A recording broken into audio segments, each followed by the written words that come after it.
Share मार्केटमध्ये गुंतवणूक करावी का म्युच्युअल फंडमध्ये गुंतवणूक करावी? खूप साऱ्या लोकांचा प्रश्न असतो की सर डायरेक्ट शेअर मार्केटमध्ये गुंतवणूक केलेलं फायद्याचं ठरेल का म्युच्युअल फंड थ्रू शेअर मार्केटमध्ये किंवा शेअर मार्केटच्या स्कीममध्ये पैसे गुंतवणं फायद्याचं ठरेल? मित्रांनो, या व्हिडिओमध्ये मी तुम्हाला शेअर मार्केट चांगलं आहे तुमच्यासाठी का म्युच्युअल फंड चांगलं आहे हे सांगणार आहे. तर हा व्हिडिओ शेवटपर्यंत बघा. जर तुम्ही या चॅनलवरती नवीन आहात तर जरूर हा चॅनल सबस्क्राईब करा. नमस्कार मित्रांनो, मी आकाश गोंदावले. मागचे 10 वर्ष झालं वेल्थ क्रिएशनसाठी लोकांना हेल्प करतोय. म्युच्युअल फंड असेल, शेअर मार्केट असेल, खूप साऱ्या इन्स्ट्रुमेंटच्या माध्यमातून मी खूप साऱ्या लोकांना वेल्थ क्रिएट करायला खूप सारी मदत केलेली आहे. आजचा व्हिडिओ खूप महत्त्वाचा आहे असं मला वाटतं, कारण बरेचसे लोक कन्फ्यूज आहेत की मी शेअर मार्केट करावं का म्युच्युअल फंड थ्रू शेअर मार्केटमध्ये मी इन्व्हेस्टमेंट करावी. साधं सोपं आहे मित्रांनो. जर तुम्ही स्टॉक मार्केटमध्ये इन्व्हेस्टमेंट करताय, investment, I am not talking about the intraday, I am not talking about the future and option. जर तुम्ही इन्व्हेस्टमेंट करताय तर तुम्ही एक बेंचमार्क निवडला पाहिजे. आता बेंचमार्क म्हणजे काय हे समजून घ्या. बघा मित्रांनो, मी लार्ज कॅप कंपन्यांमध्ये गुंतवणूक करतोय, तर मी समजा सेन्सेक्स जो इंडेक्स आहे BSEचा त्याला बेंचमार्क बनवला. आता सेन्सेक्सनी एका वर्षात मागच्या एका वर्षात किती टक्के परतावा जनरेट केला? तर उदाहरणार्थ 20% परतावा जनरेट केला. आता मी लार्ज कॅप कंपन्यांचा अभ्यास केला, त्यांचं फंडामेंटल चेक केलं, त्यांचं टेक्निकल चेक केलं, सगळं काय अभ्यास करून मी काय केलं, इन्व्हेस्टमेंट केली. तर मी त्या पूर्ण वर्षामध्ये किती % परतावा काढला?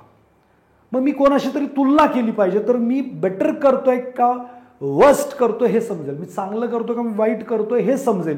मग मी सेन्सेक्सची कंपॅरिझन करण्यासाठी बेंचमार्क बनवला सेन्सेक्स. आता सेन्सेक्सनी 20% रिटर्न जनरेट केले आणि माझ्या पोर्टफोलिओनी 15% रिटर्न जनरेट केले.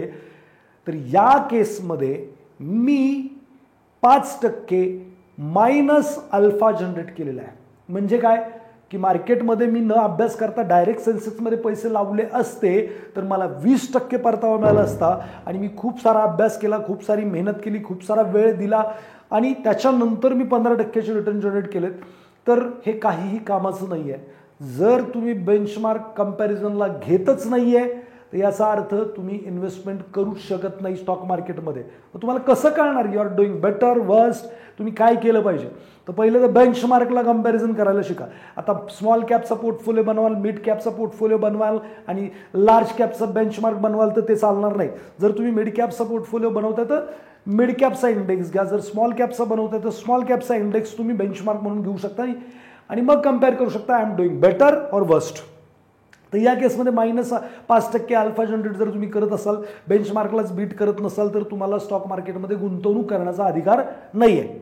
पण मार्केट 10% पडलंय, समजा सेन्सेक्स 10% पडलाय आणि तुमचा पोर्टफोलिओ -5% पडलाय, म्हणजे तुम्ही 5% प्लस आहात, तुम्ही अल्फा जनरेट केला. तुम्ही तर म्हणाल नाही मी पैसे तर मायनस केले.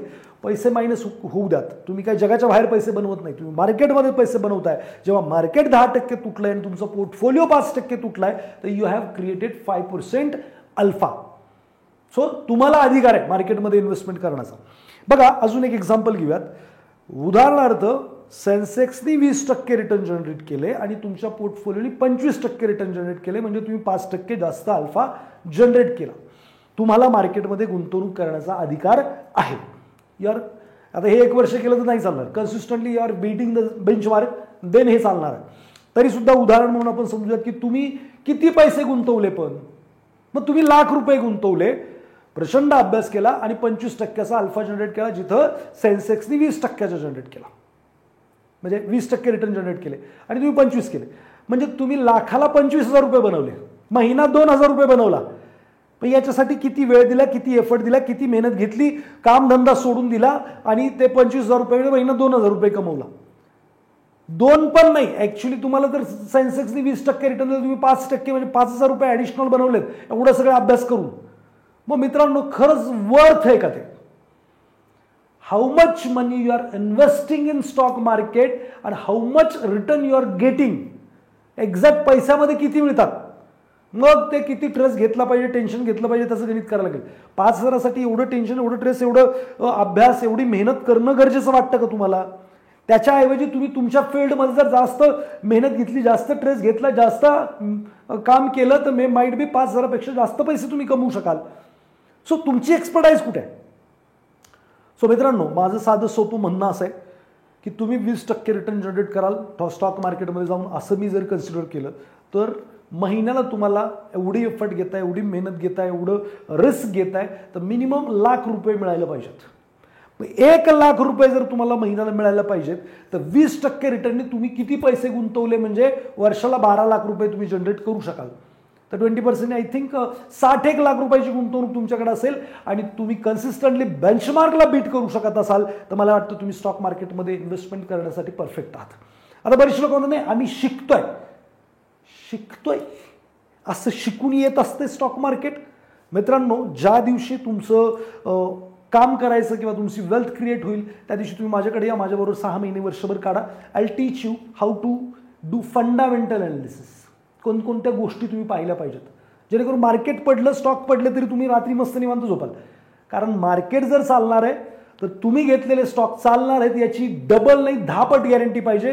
कारण मार्केटला त्या गोष्टीची किंवा तुमची कंपनी जे प्रोडक्ट बनवते, सर्व्हिस देते, त्याची रिक्वायरमेंट आहे, त्यांचं मॅनेजमेंट इफिशियंट आहे, कसं बघायचं, काय बघायचं, हे जर तुम्ही शिकलात तर डेफिनेटली 60 लाखावरती तुम्ही 20% 25%चा परतावा डेफिनेटली जनरेट करू शकाल, जास्त जनरेट करू शकाल. मी माझे पोर्टफोलिओ शेअर करत असतो सोशल मीडियावरती.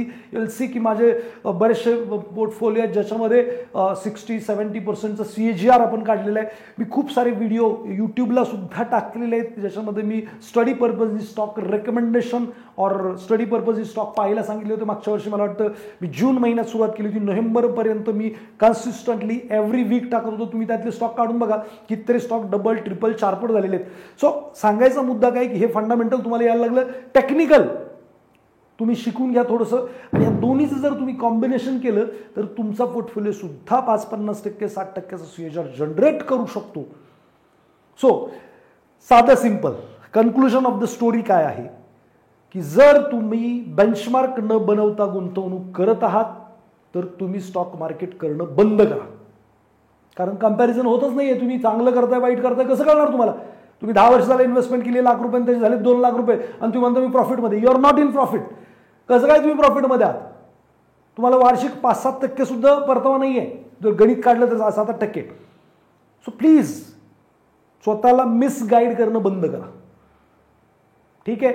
तर बेंचमार्क आहे त्याच्याशी कंपॅरिझन करताय, त्याचं CAGR बघताय, तुमच्या याचं CAGR बघताय, XIR म्हटलं तरी चालेल, तर ओके, त्याला बीट करताय. दुसरं, तुम्ही किती पैसे गुंतवतायत, किती बनवतायत, खरंच वर्थ आहे का एवढी एफर्ट घेणं? खरंच वर्थ आहे का? तुम्ही काम धंदा सोडणार, सारखं ते मार्केट बघणार, वर गेलं खाली गेलं, हे झालं ते झालं, ह्याची न्यूज आली तसं ते झालं, खरंच वर्थ आहे एवढा वेळ देणं? बायका पोरांना वेळ द्या, मित्रांना वेळ द्या, ते पण खूप महत्त्वाचं. हेल्थला वेळ द्या. तेवढा वेळ जो देत आहे, जिथं 2-5 हजार रुपये कमवण्यासाठी एवढा वेळ काढताय तेवढा वेळ तिकडंच स्पेंड करा. आणि जर तुमच्याकडं सफिशियंट पैसे आहेत आणि तुम्हाला वाटतंय की पुढच्या लेवलला मला गाठायचे आहे तर स्टॉक मार्केट असं कुठेतरी स्टॉक घेऊन आणि लॉंग टर्म इन्व्हेस्टर बनवून होत नसतंय. उगीच लॉंग टर्म करत बसू नका. मी मागे एक व्हिडिओ टाकला होता की जेव्हा कोणी पोर्टफोलिओ बनवतं किंवा इन्व्हेस्टमेंट करतं तेव्हा 60% राईट आणि 40% रॉंग इन्व्हेस्टमेंट करतं किंवा स्टॉक त्याच्या हातात येतात. मग काय होतं, जे 60% वाढतात त्याच्याबद्दल लोक डिसिजन घेतात आणि जे 40% असतात त्यासाठी ते लॉंग टर्म इन्व्हेस्टर बनतात. कारण ते मायनस असतात, त्यांना वाटतं आज न उद्या ते प्लस होतील. मग 60%चे डिसिजन घेतल्यानंतर परत त्यांना ते 60% इन्व्हेस्ट करायचे आहेत. परत एकदा त्यातले 60% म्हणजे 36% राईट डिसिजन होतो, 40% रॉंग डिसिजन होतो. मग हे असं करत करत एक दिवस असं होतं सगळं रॉंग पोर्टफोलिओ त्यांच्या हातात असून ते लॉंग टर्म इन्व्हेस्टर बनलेले असतात. सो प्लीज अवॉइड दिस. जर सायझेबल पैसे तुमच्याकडे आहेत आणि तुम्हाला रिअरली स्टॉक मार्केटमधून चांगले पैसे बनवायचे आहेत तर नक्की तुम्ही माझ्या कोर्सची हेल्प घेऊ शकता, माझी हेल्प घेऊ शकता. त्यासाठी काहीही मदत लागली तर खाली दिलेल्या नंबरवरती नक्की संपर्क करा. I will help you. मला सिम्पल कळतं आहे. हे जर तुम्हाला जमत नसेल तर तुम्ही म्युच्युअल फंडमध्ये पैसे टाका. आत्ता जर चांगलं मार्केट आहे तर खूप साऱ्या फंडनी खूप सारे रिटर्न बनवलेले आहेत. कारण तुमच्या ब्रॉडर मार्केटला बीट केलेलं आहे मिड कॅप, स्मॉल कॅपनी किंवा काही थेमॅटिकल फंड्सनी. सो डेफिनेटली एक चांगला ॲडवायझर तुमच्याकडे असेल, फायनान्शियल ॲडवायझर, तर त्याच्या मदतीने तुम्ही कोणतं सेक्टर कधी परफॉर्म करेल, कसं परफॉर्म करेल हे अगोदर जाणून घेऊन, म्हणजे त्यांचा तो अभ्यास असतो, तर ते तुम्हाला मदत करतील, तर तुम्ही चांगला रिटर्न किंवा चांगला परतावा बनवू शकाल. इवन माझेसुद्धा व्हिडिओज मी तुम्हाला डिफेन्स आणि PSU खाली पडेल, पिकला डिफेन्स होतं किंवा PSU होतं तेव्हा मी व्हिडिओ टाकलेला होता, किंवा मी गोल्डचा व्हिडिओसुद्धा टाकलेला आहे. फेब्रुवारी महिन्यामध्ये जेव्हा सोनं 60-62च्या दरम्यान होतं तेव्हा सोनं 1 लाख जाणार का, असा एक व्हिडिओ होता. साधारणपणे सोनं आत्ताच जर गणित केलं तर मी 77-78 पाहिलं तर आणि गव्हर्नमेंटने जर टॅक्स कमी नसतं केलं तर 84-85 हजार आत्ता सध्या मारलेलं आहे.